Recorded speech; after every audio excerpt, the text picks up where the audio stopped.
चलो विद्यार्थी मित्रों, આપણે વિકલિતના ઉપયોગો એની અંદર કોઈ વિધેય f of x હોય તો એનું સ્થાનીય મહત્તમ મૂલ્ય, સ્થાનીય ન્યૂનતમ મૂલ્ય, વૈશ્વિક મહત્તમ મૂલ્ય, વૈશ્વિક ન્યૂનતમ મૂલ્ય ક્યારે કેવી રીતે મળે છે એની અંદર પ્રથમ વિકલિત કસોટીનો ઉપયોગ કરી તમે સ્થાનીય મહત્તમ ન્યૂનતમ મૂલ્ય શોધી શકો છો। દ્વિતીય વિકલિત કસોટીનો ઉપયોગ કરીને પણ મૂલ્યો શોધી શકો છો। તો આ પ્રથમ વિકલિત કસોટી અને દ્વિતીય વિકલિત કસોટી શું છે, ક્યારે વપરાય એ હું તમને સમજાવવા માટેનો પ્રયત્ન કરીશ।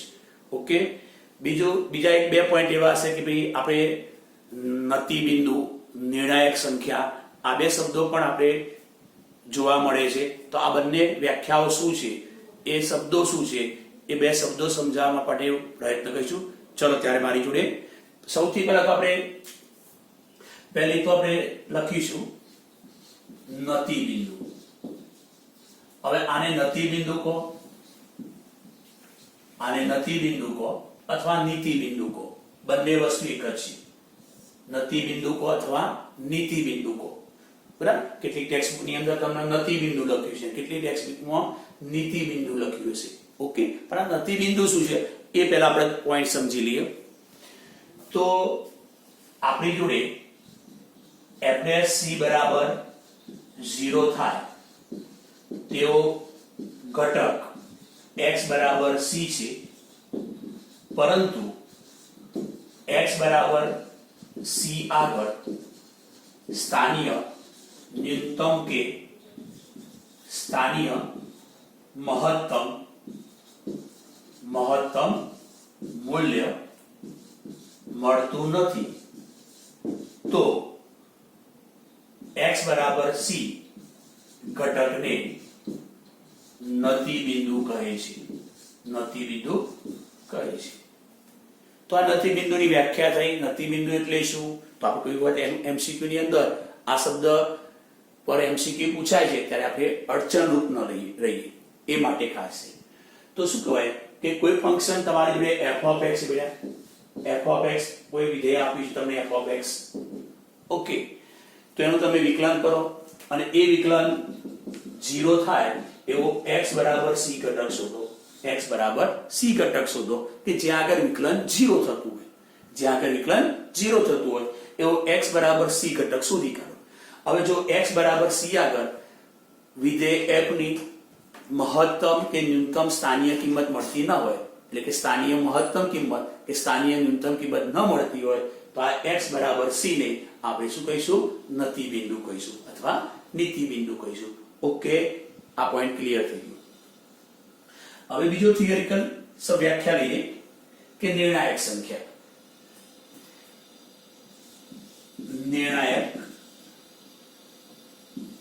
નિર્ણાયક સંખ્યા, તો આ નિર્ણાયક સંખ્યા શું છે? તો વિધેય f ના પ્રદેશમાં આવેલ સંખ્યા x બરાબર c આગળ f' c બરાબર 0 અથવા x બરાબર c આગળ f વિકલનીય નથી, બરાબર, અથવા x બરાબર c આગળ f વિકલનીય નથી, તો x બરાબર c ને નિર્ણાયક સંખ્યા કહે છે। એટલે કે નિર્ણાયક સંખ્યા અને નતિ બિંદુ, તો નિર્ણાયક સંખ્યા કોને કહેવાય? તો વિધેય f ના પ્રદેશમાં આવેલી કોઈ એક સંખ્યા x બરાબર c છે, x બરાબર c છે। હવે x બરાબર c આગળ શું હોય? તો એક તો વિકલન 0 થતું હોય અથવા x બરાબર c આગળ વિકલનીય વિધેય f થતું ન હોય તો આને આપણે શું કહીશું? ભાઈ નિર્ણાયક સંખ્યા કહીશું। આને આપણે નિર્ણાયક સંખ્યા કહીશું। એટલે બીજા અર્થે કે ભાઈ x બરાબર c આગળ વિકલનીય હોય એમ કહીએ ને, f' c બરાબર 0 થતું હોય અને x બરાબર c આગળ વિકલનીય હોય અથવા x બરાબર c આગળ વિકલનીય ન હોય અથવા શબ્દ તો આવી x બરાબર c સંખ્યાને નિર્ણાયક સંખ્યા કહે છે. નિર્ણાયક સંખ્યા. તો બોલો મિત્રો, આપણને ખ્યાલ આવી ગયો કે નતિ બિંદુ કોને કહેવાય, નિર્ણાયક સંખ્યા કોને કહેવાય. ઓકે, ફરી સમજાવી દો બંને વ્યાખ્યાઓ. તો નતિ બિંદુ કોને ક્યાં કહેવાય કે જ્યાં આગળ વિકલન 0 થતો હોય એવો x બરાબર c ઘટક મળતો હોય અને એ x બરાબર c ઘટક આગળ સ્થાનીય મહત્તમ કે સ્થાનીય ન્યૂનતમ કિંમત ન મળે તો આને આપણે કહીશું નતિ બિંદુ. નિર્ણાયક સંખ્યા કોને કહીશું કે વિધેય f ના પ્રદેશમાંથી કોઈ એક x બરાબર c સંખ્યા છે જ્યાં વિકલન 0 થાય છે, અથવા x બરાબર 0 અથવા શબ્દ છે, અથવા x બરાબર c આગળ વિધેય f વિકલનીય ન હોય તો પણ c ને શું કહેવાય, આ શરતનું પાલન થાય અથવા વિકલનીય ન હતી એ શરતનું પાલન થાય તો c ને શું કહેવાનું, નિર્ણાયક સંખ્યા. તો એ તમને બે વ્યાખ્યાઓ મેં સમજાવી દીધી. હવે આગળ વાત કરીએ તો સ્થાનીય મહત્તમ અને ન્યૂનતમ મૂલ્ય શોધવા માટે બે વસ્તુ છે, પ્રથમ વિકલિત કસોટી અને દ્વિતીય વિકલિત કસોટી. તો આપણી જોડે પ્રથમ વિકલિત કસોટી અને દ્વિતીય વિકલિત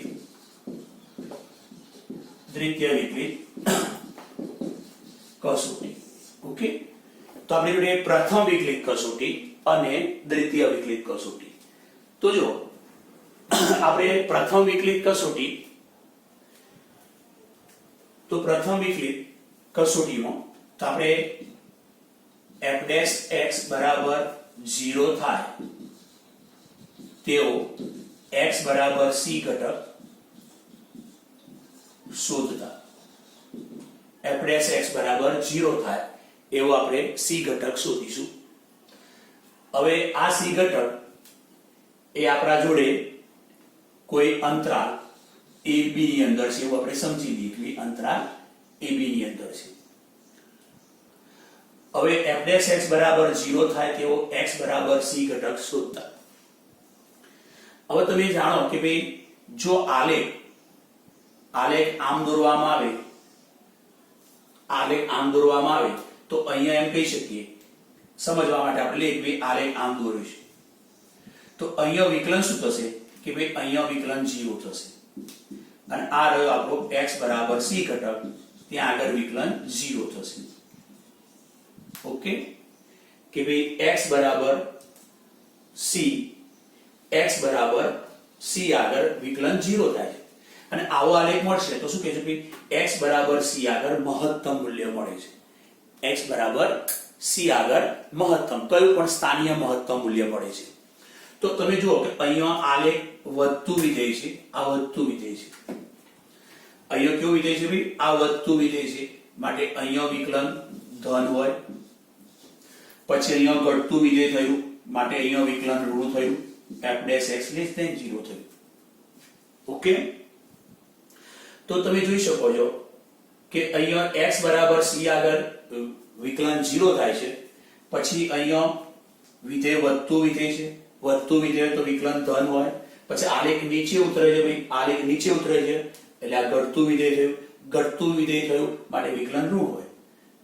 તો આપણા જોડે x બરાબર c ની તમે ડાબી બાજુએ વિકલન ધન હોય અને x બરાબર c ની જમણી બાજુએ વિકલન ઋણ હોય તો x બરાબર c આગળ સ્થાનીય મહત્તમ મૂલ્ય મળે.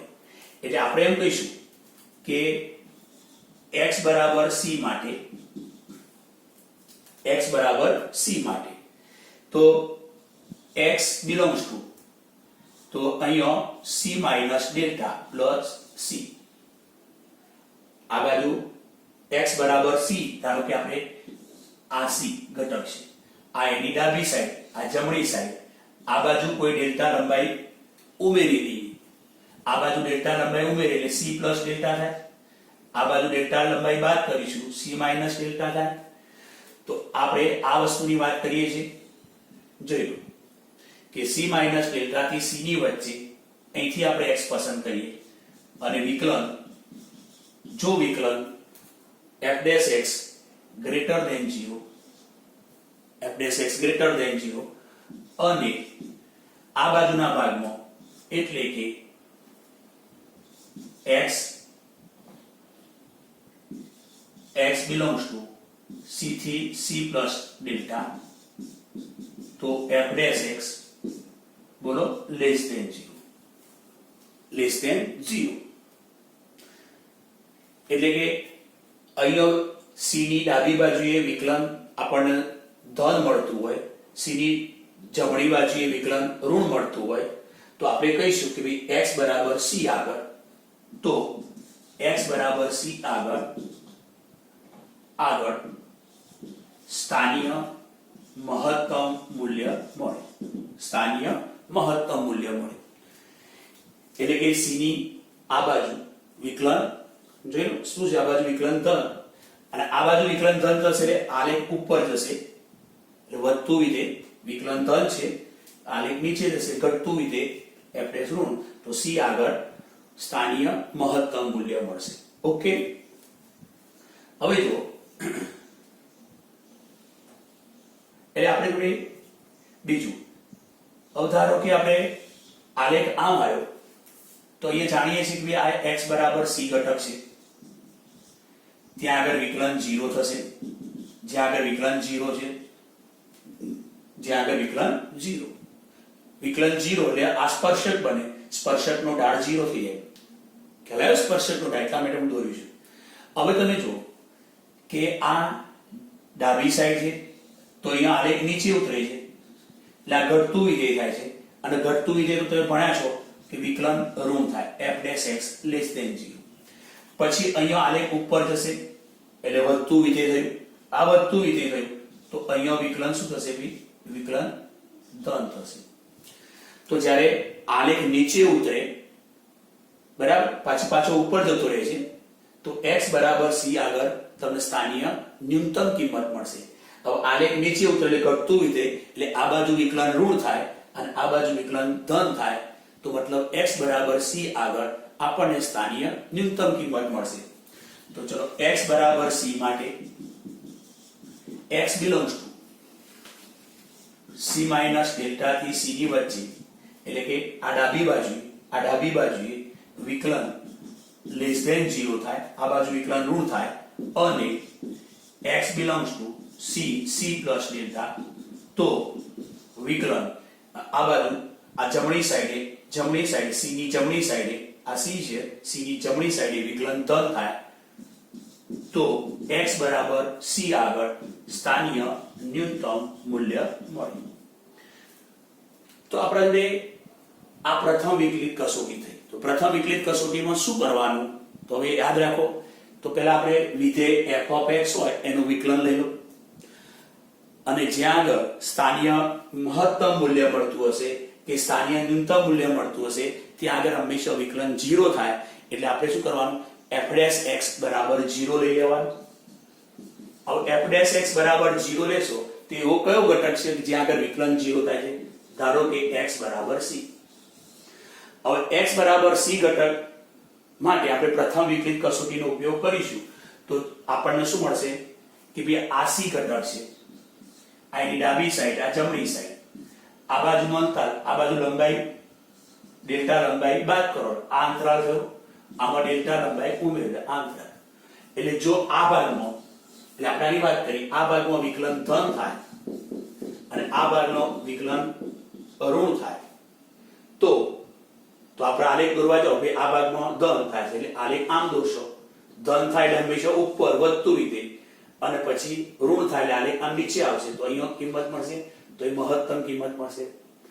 અને ઉલટું થાય, ઉલટું એટલે આ બાજુ ઋણ થાય અને આ બાજુ ધન થાય એટલે જો આ બાજુ ઋણ થાય તો આલેખ નીચે આવશે, પાછું ધન થાય એટલે આલેખ ઉપર જશે તો અહીંયા ન્યૂનતમ કિંમત થશે, જો અહીં ન્યૂનતમ કિંમત થશે એટલે આનાથી ઉલટું. અને જો આપણી જોડે એટલે આ બાજુ વિકલન ધન થાય, આ બાજુ વિકલન ઋણ થાય તો x બરાબર c આગળ સ્થાનીય મહત્તમ મૂલ્ય મળે. આ બાજુ વિકલન ઋણ થાય, આ બાજુ વિકલન ધન થાય તો x બરાબર c આગળ સ્થાનીય ન્યૂનતમ મૂલ્ય મળે, સ્થાનીય ન્યૂનતમ મૂલ્ય મળે. અને જો વિકલન બંને સાઈડે એક જ પ્રકારનું રહે કે ભાઈ આ બાજુએ ધન હોય અને આ બાજુએ ધન હોય, તો શું થાય? આ બાજુએ ધન એટલે આલેખ ઉપર જ જાય, સી આગળ તો પાછો આલેખ ઉપર જ જાય, તો સી આગળ સ્થાનીય મહત્તમ કે ન્યૂનતમ મૂલ્ય મળે નહીં, એમ આપણને પ્રથમ વિકલિત કસોટી કહે છે. બરાબર? એટલે કે x બરાબર c માટે x belongs to આપણી જોડે c માઈનસ ડેલ્ટા થી c plus delta, c minus delta થી c પ્લસ ડેલ્ટા એક જ સરખું થાય, વિકલન greater than or equal to 0 થાય. એટલે આ બાજુ વિકલન ધન તો આ બાજુ વિકલન ધન, અથવા f dash x less than or equal to 0, અથવા આ બાજુ ઋણ તો આ બાજુ પણ ઋણ થાય, તો સ્થાનીય મહત્તમ કે ન્યૂનતમ મૂલ્ય ન મળે. ક્યારે સ્થાનીય મહત્તમ કે ન્યૂનતમ મૂલ્ય મળશે? એક બાજુ ધન થાય, બીજી બાજુ ઋણ થાય, અથવા આ બાજુ ઋણ થાય, પેલી બાજુ ધન થાય, તો સ્થાનીય મહત્તમ ન્યૂનતમ મળે. ઓકે? એટલે આવું થાય તો સ્થાનીય મહત્તમ મૂલ્ય મળે, અને આ થાય તો સ્થાનીય ન્યૂનતમ મૂલ્ય મળે. ઓકે? અને ત્રીજું, વિકલન ડાબી બાજુ કે જમણી બાજુ એક જ પ્રકારનું રહે, આ બાજુ ધન આ બાજુ ધન, તો એમ કહેવાય સી આગળ સ્થાનીય મહત્તમ ન્યૂનતમ મૂલ્ય મળે નહીં. અને જો આ બાજુ ઋણ અને આ બાજુ પણ ઋણ એક જ પ્રકારે રહે, ઋણ તો એમ કહી શકાય કે x બરાબર c આગળ સ્થાનીય કિંમત મળે નહીં. તો આ થઈ આપણી પ્રથમ વિકલિત કસોટી. શું થઈ? પ્રથમ વિકલિત કસોટી. હવે તમને દ્વિતીય વિકલિત કસોટી સમજાવું કે દ્વિતીય વિકલિત કસોટી શું છે એ સમજાઈ દઉં.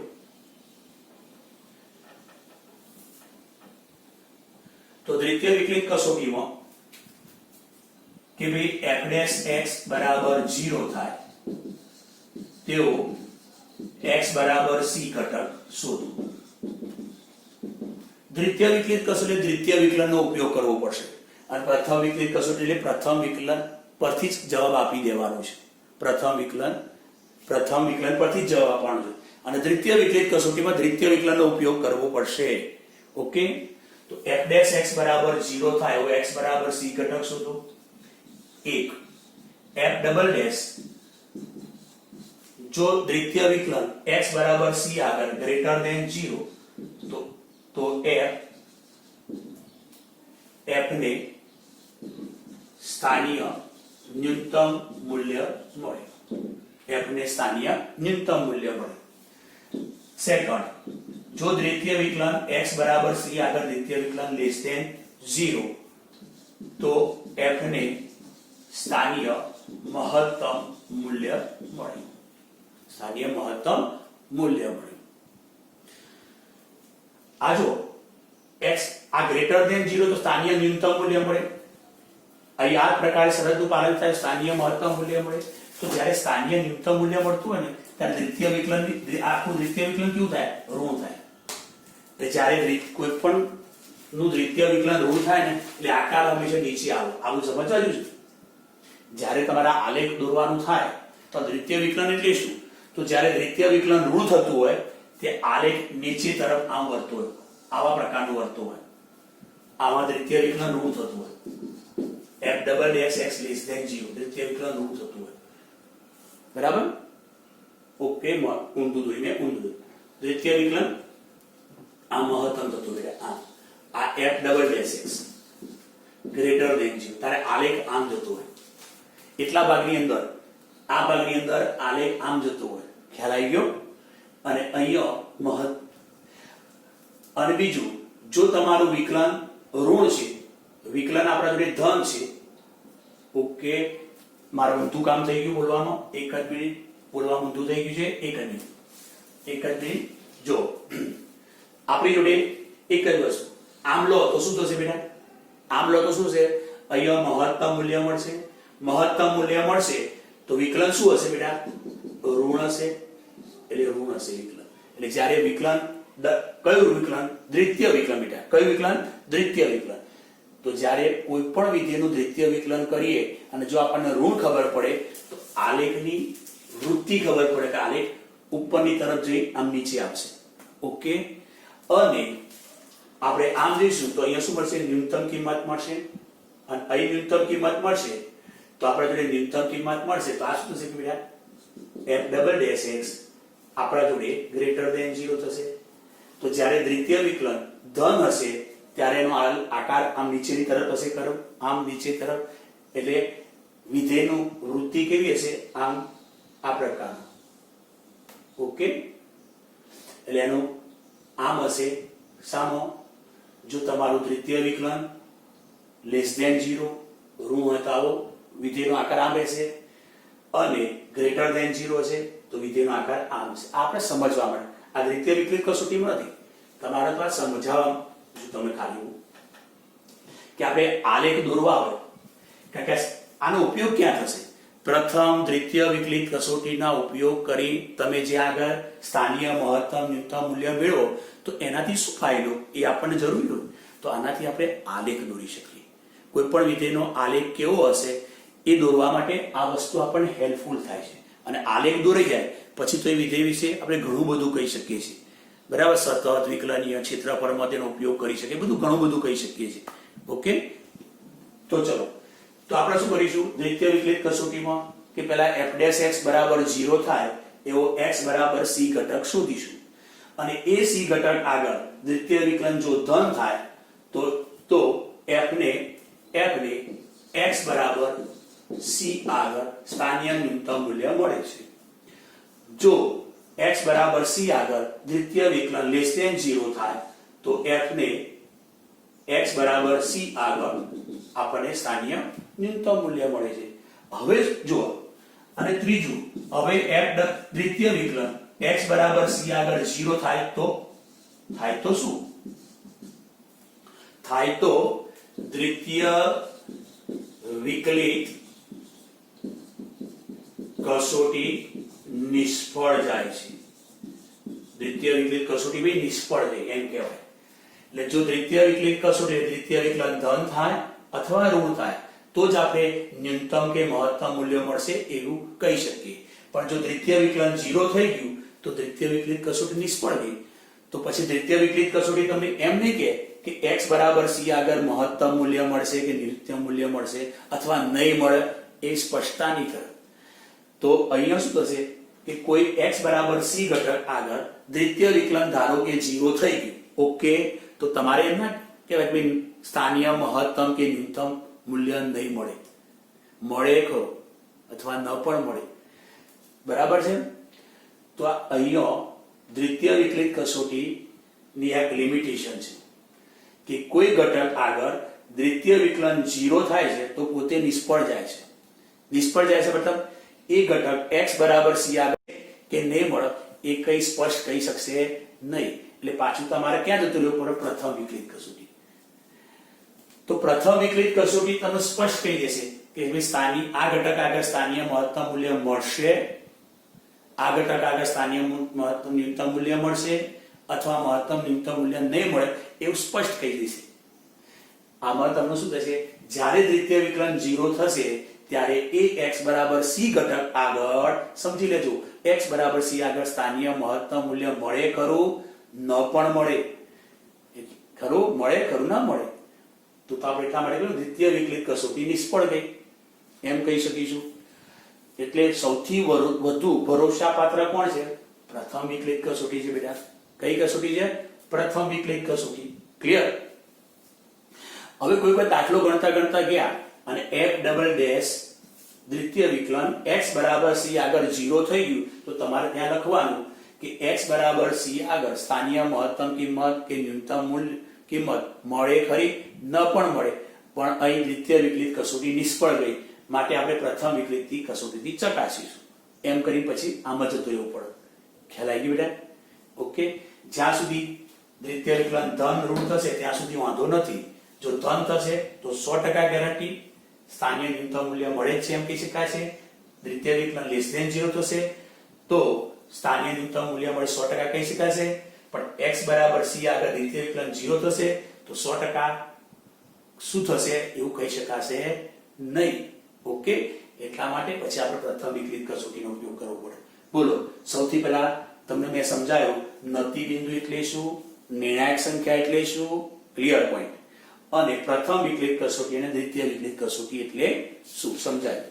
હવે આપણે આ થિયરિકલ પોઈન્ટનો એક્ઝામ્પલમાં ઉપયોગ કરીને કામ કરીએ.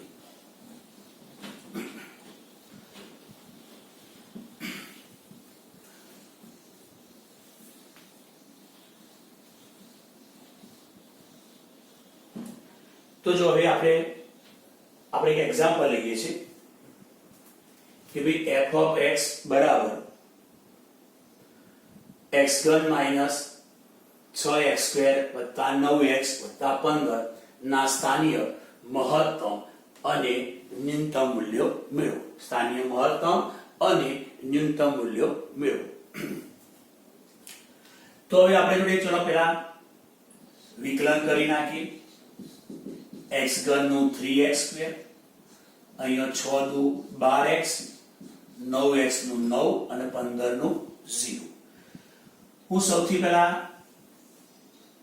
કે ભાઈ f ના સ્થાનીય મહત્તમ કે ન્યૂનતમ મૂલ્ય આગળ f' x બરાબર 0 થાય માટે f' x બરાબર 0 લેતા માટે f' x બરાબર 0 લઈએ. હવે f' x બરાબર 0 લઈએ 3x² minus 12x વત્તા 9 બરાબર 0. 3 વડે ભાગી કાઢીએ x², 4 તરી 12, 3 3 9, અવયવ પાડીએ 3 એકા 3, જોઈ લો 3 એકા 3. તો x બરાબર 3 અથવા x બરાબર 1. હવે આપણે પહેલા કામ કરીએ પ્રથમ વિકલિત કસોટી પરથી. પ્રથમ વિકલિત કસોટી પરથી આ દાખલો સોલ્વ કરીએ એટલે બંને વસ્તુ સમજાય. તો દ્વિતીય વિકલિત કસોટી સમજાય તમને ડિફરન્ટ ખબર પડી જાય. ખ્યાલ આવી ગયો? તો ચલો x બરાબર 3 ને x બરાબર 1 આગળ x બરાબર 3 અને x બરાબર 1 આગળ આપણને વિકલન 0 થાય છે. તો આ ઘટકો એવા છે કે જ્યાં આગળ સ્થાનીય મહત્તમ કે ન્યૂનતમ મૂલ્ય મળશે, પણ આપણે પ્રથમ વિકલિત કસોટીનો ઉપયોગ કરીએ. તો હવે જો આપણે સંખ્યા રેખામાં વિકલન 0 ક્યાં થાય છે? આ વિકલન f' x બરાબર 0 તેનો બીજ કયા મળ્યા? તો એક બીજ મળ્યું 1, બીજું બીજ મળ્યું 3 કે જ્યાં આગળ વિકલન 0 થાય છે. કે ભાઈ અહીંયા વિકલન 0, અહીં વિકલન પણ 0. આપણે ભેગી કરવા મેથડ કે ભાઈ આ બાજુ plus minus plus plus minus plus ભેગી કરવા મેથડ એટલે કે અહીંયા વિકલન f' x કેવું ભાઈ ગ્રેટર ધેન 0. આ f' x નું બીજ છે. અહીં f' x માઈનસ એટલે લેસ ધેન 0. અહીંયા વિકલન f' x 0 છે તો અહીંયા f' x greater than 0. Okay, clear. હવે તમે જો x બરાબર 1 આગળ વાત કરી. x બરાબર 1 માટે તો આ 1 ઘટક છે.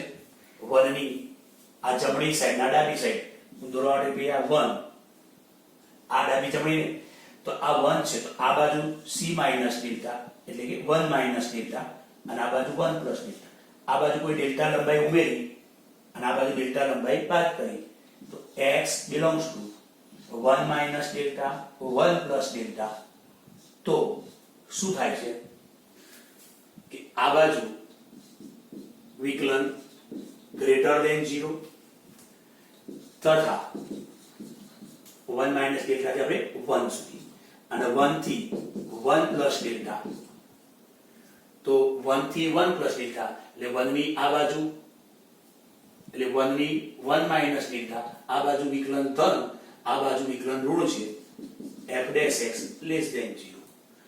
મતલબ હવે તમે દોરવા જાઓ તો શું થાય કે ભાઈ અહીંયા x બરાબર 1 ઘટક છે.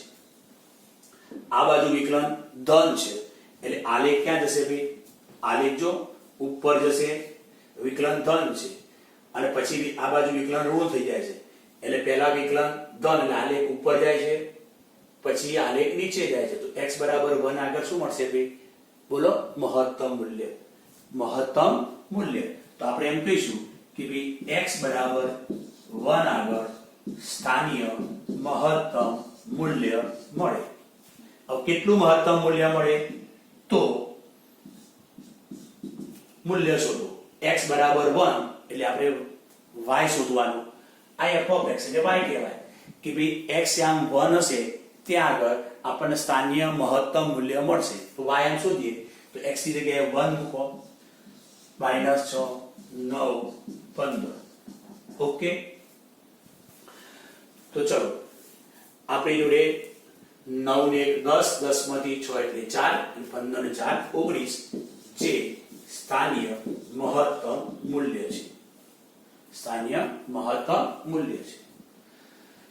આને શોર્ટમાં યાદ રાખવા માટે હું આ રીતે યાદ રાખું છું કે ભાઈ 1 આગળ આ બાજુ વિકલન ધન થાય છે, આ બાજુ વિકલન 1 ની આ બાજુ વિકલન ધન થાય છે અને આ બાજુ વિકલન ઋણ થાય છે. ઋણનો ર લખું છું તો અહીંયા મહત્તમ થાય. એટલે હું યાદ રાખવા માટે આ પ્રયત્ન કરું છું. ધરમ ધરમ ધન ઋણ તો મહત્તમ. તો જોઈ લો 1 ની આ બાજુએ 1 ની આ બાજુએ વિકલન 1 ની આ બાજુ વિકલન ધન છે, 1 ની આ બાજુએ વિકલન ઋણ છે. તો 1 આગળ મહત્તમ. એટલે યાદ રાખવા માટે ટેકનિક ધન ર એટલે ઋણ ધરમ ધરમ એટલે આખી જ રાખવાનું ધરમ. એટલે કે જો ધન થાય એક બાજુ આ બાજુ પહેલું ધન થાય પછી ઋણ થાય તો ત્યાં આગળ મહત્તમ થાય. અને ઉલટું ધરમનું ઉલટું ર ધ ન્યુ એ તો બસ ખબર પડી જાય. ધન ઋણ તો મહત્તમ, તેનું ઉલટું ઋણ ધન તો ન્યૂનતમ. ઓકે, ચલો હવે આપણે અહીંયા કહી શકીશું કે આ 3 ની આ 3 છે, આ 3 છે, 3 ની આ બાજુ ઋણ થાય છે વિકલન અને 3 ની આ બાજુ વિકલન ધન થાય છે. એટલે ર ધ તો અહીંયા શું આવશે? 3 આગળ ન્યૂનતમ થઈ ગયું. ઓકે, તો ચલો 3 ની આ બાજુ એટલે કે x બરાબર 3 માટે 3 ની એટલે કે x belongs to 3 minus delta એ 3 માં વિકલન ઋણ છે અને x belongs to 3 થી 3 plus delta 3 થી 3 plus delta વિકલન greater than 0. તો x બરાબર 3 આગળ સ્થાનીય ન્યૂનતમ મૂલ્ય મળે. એટલે કે 3 આગળ આલેખ કેવો આવશે? તો 3 આગળ આલેખ આપણને આ રીતે આવશે કે પહેલા f'(x) less than 0 એટલે ઘટતું વિધેય આમ ઘટશે. 3 આગળ વિકલન 0 પછી f'(x) greater than 0 એટલે વધતું. એટલે અહીંયા f'(x) less than 0 આ બાજુ જો f'(x) આ 3 આગળ અને આ બાજુ f'(x) greater than એટલે ઘટ્યું વધ્યું તો એ શું થયું? ન્યૂનતમ કિંમત થઈ ગઈ. ઓકે, ચાલો તો ન્યૂનતમ કિંમત શું થઈ? તો f(3) x બરાબર 3. તો x આમ 3 હશે તો y આમ કેટલો? તો એ મૂકી દો તો આપણને મળશે 15 જે સ્થાનીય ન્યૂનતમ મૂલ્ય છે. એટલે કે x આમ 3 તો y આમ 15 મતલબ 3 15 આગળ શું થશે? 3 15 આગળ આલેખ નીચે ઉતરશે, ન્યૂનતમ કિંમત આપશે આમ 3 15 આગળ. એનો મીનિંગ આવો થાય. તો આ વાત કરી આપણે સાની ભાઈ પ્રથમ વિકલિત કસોટીની. કોના દ્વારા દાખલો ગણી કાઢ્યો? પ્રથમ વિકલિત કસોટી દ્વારા દાખલો ગણી કાઢ્યો. હવે દ્વિતીય વિકલિત કસોટી પરથી કામ કરીએ બેટા. દ્વિતીય વિકલિત કસોટી પરથી કામ કરીએ એટલે તમે સ્પષ્ટ થઈ જાઓ પ્રથમ વિકલિત કસોટી શું છે, દ્વિતીય વિકલિત કસોટી શું. જેટલો તમારો થિયરિકલ કોન્સેપ્ટ ક્લિયર થશે એટલા તમે MCQ સરળ રીતે ગણી શકશો બેટા. મારો પ્રયત્ન એ છે તમારા માટે. દ્વિતીય વિકલિત કસોટીમાં દ્વિતીય વિકલન કરવું પડે એટલે તમારે લખાણ આટલું તો લખવું જ પડશે, પણ એક વધારાનું દ્વિતીય વિકલન. દ્વિતીય વિકલન એટલે આનું x² નું 2x એટલે 3 દુ 6x, 12x નું 12, 9 નું 0, એટલે કે 6x - 2. હવે આપણે જોડે વિકલન 0 ક્યાં થાય છે? એક 3 આગળ ને 1 આગળ. તો સૌથી પહેલા આપણે x બરાબર 1 આગળ વાત કરીએ. દ્વિતીય વિકલનમાં x બરાબર 1 મૂકી દો. x ની જગ્યાએ 1 મૂકો એટલે આ ક્લાસી -6 લેસ ધેન 0. તો તમને સમજાય ગયું કે જો દ્વિતીય વિકલન ઋણ આવે તો x બરાબર 1 આગળ સ્થાનીય ન્યૂનતમ મૂલ્ય મળે. જો દ્વિતીય વિકલન ઋણ થાય તો x બરાબર 1 આગળ ઓકે 1 આગળ સ્થાનીય મહત્તમ મૂલ્ય મળે. દ્વિતીય વિકલન કેવું આવવું જોઈએ? ઋણ આવે તો x બરાબર 1 આગળ સ્થાનીય મહત્તમ મૂલ્ય મળે. ક્લિયર ને? ખ્યાલ આવ્યો ને? તમને શીખવાડ્યું. પછી x બરાબર 3 આગળ, x બરાબર 3 આગળ. તો દ્વિતીય વિકલનમાં મૂકી દો x બરાબર 3. અહીંયા મૂકી દો 3 - 2 6 ગુણ્યા 1 6 ગ્રેટર ધેન 0. બેટા દ્વિતીય વિકલન કેવું આવ્યું? Greater than. એટલા માટે શું કહેવાય? x બરાબર 3 આગળ સ્થાનીય ન્યૂનતમ મૂલ્ય મળે. તો પછી હવે f(1) અને પછી f(3) શોધી કાઢો. જે આપણે 15 આવ્યું હતું. અને અહીં કેટલું હતું? અહીં હતું 1 6 9 15. હા, તો 9 ને 1 10 15 19 હતું. 19. તો આને શું કહેશો? જે સ્થાનીય મહત્તમ મૂલ્ય છે અને આ સ્થાનીય ન્યૂનતમ મૂલ્ય છે. ઓકે. તો આપણે આ દાખલો પ્રથમ વિકલિત કસોટી ગણ્યો, દ્વિતીય વિકલિત કસોટીથી ગણી કાઢ્યો. ઓકે. તો દાખલો પૂરો થઈ ગયો. હવે તમને વાત કરી હતી દ્વિતીય વિકલિત કસોટી. તો દ્વિતીય વિકલિત કસોટીમાં જો ધારો કે એવું થાય, ધારો કે દાખલો પૂરો થઈ ગયો છે, ધારો કે f'(3) ધારો કે આ વાત પૂરી થઈ ગઈ છે, અહીંયા 0 થઈ ગઈ, તો તમે શું કહેશો? ભાઈ 3 આગળ દ્વિતીય વિકલિત કસોટી નિષ્ફળ જાય છે. માટે x બરાબર 3 આગળ સ્થાનીય મહત્તમ કે ન્યૂનતમ કિંમત મળશે કે નહીં એ કઈ કહી શકાશે નહીં. માટે આપણે પ્રથમ વિકલિત કસોટીનો ઉપયોગ કરીને કામ કરીશું. એમ કરી પ્રથમ વિકલિત. ઓકે. અહીં એવું નથી કરવાના, તો તમને સમજાવીને ક્લિયર પોઈન્ટ. હવે તમે જો કે મેં પ્રથમ દ્વિતીય વિકલિત કસોટીથી બંને રીતે દાખલો સમજાવી દો. હવે કદાચ તમને કોઈ અંતરાલ આપી દે છે કે અહીંયા એમ કહે છે કે ભાઈ x belongs to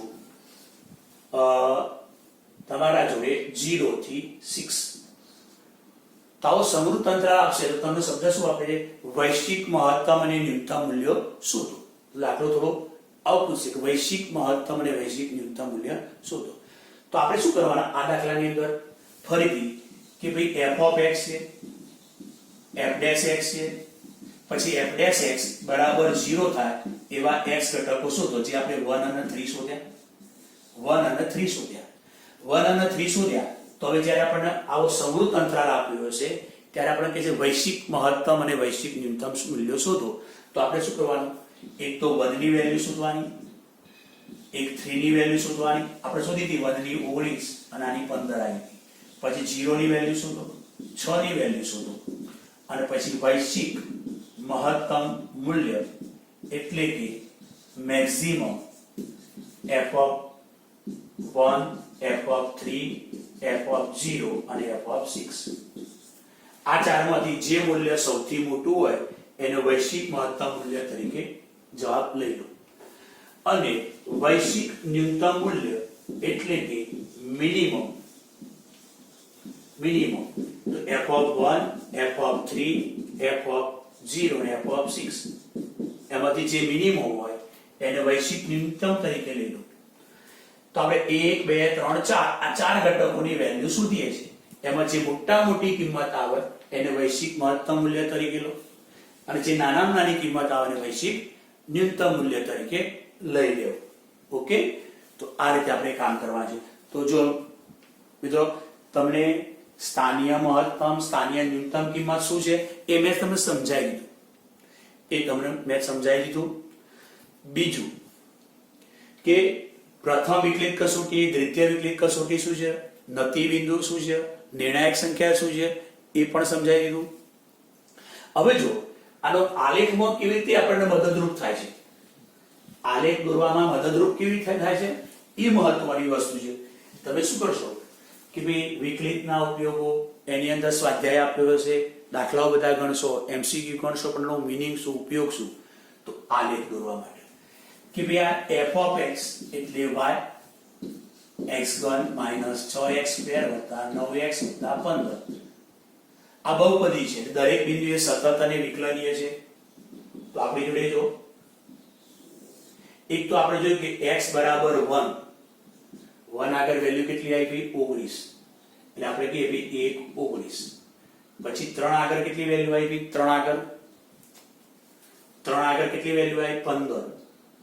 3 15. ઓકે. હવે 1 આગળ મહત્તમ મૂલ્ય મળતું હતું, 1 આગળ મહત્તમ મૂલ્ય મળતું એટલે આલેખ કેવો થાય? અહીંયા આમ તો જતો તો નક્કી થઈ ગયું, અહીંયા આલેખ આમ જતો તો, પછી આલેખ અહીંયા નીચે ઉતરી બેટા, અહીંયા અને પાછો આમ ગયો. એટલે જો અહીંયા વધતું, અહીંયા વિકલન ધન, અહીં વિકલન ઋણ વિકલન, ઓકે, અને પાછું વિકલન ધન. એટલે આ તો આપણને ખબર પડી ગઈ કે અહીંયા 1 આગળ મહત્તમ મૂલ્ય, 3 આગળ ન્યૂનતમ મૂલ્ય. ચલો હવે આપણે x બરાબર 0 મૂકું, 0 0 15. એટલે અહીંયા મને શું મળશે? જો x આમ 0 એટલે મેં x આમ 0 લો તો y આમ મને 15 મળશે. તો અહીંયા આપણે જોડે 3 15 એટલે 15 અહીંયા આવશે બેટા. એટલે આલેખ નીચે આમ ઉતરશે. અહીં જો 0 15 0 15. પછી તમે આ બાજુ કોઈ બિંદુ લઈ લો કે ભાઈ અહીં 4 લઈ લો, તો x ની જગ્યાએ 4 મૂકશો, 4 નો ઘન 64 બરાબર, 4 નો વર્ગ 16, 16 એ 6 96, 9 4 36 15. એટલે આપણે બે 64 36 15, 6 4 10 15, 6 4 10 10 5 15 1 6 3 9 10 થી 9 10 થી 11 115 96 કટ કરો એટલે આપણા જોડે કેટલા થશે ભાઈ? તો 4 4 અને 19. એટલે આપણે આ જોડે આલેખ કેવો આવશે? 4 19 એટલે અહીંયા આવશે. એટલે પછી આલેખ આમ જશે, આનો આલેખ આમ જશે. જોઈ લો. તો આપણે આલેખ દોરી શકીએ. ખ્યાલ આવી ગયો? આલેખ દોરી શકીએ. એટલે આના પરથી આપણને આલેખ કે જો 1 આગળ મહત્તમ, 3 આગળ ન્યૂનતમ, પછી આલેખ ઉપર જતો રહેશે. ઓકે, બહુ મજા પડી ને? તો આગળના વિડીયો પણ જોજો. હું આ રીતે આ જ ચેપ્ટરની અંદર બીજા બધા વિડીયો તમને મૂકીશ, એક એક થિયરિકલ સરસ રીતે સમજાવતો જઈશ. સબસ્ક્રાઇબ કરતા રહેજો એટલે તમને વિડીયો પહોંચી જશે બેટા. Okay, by.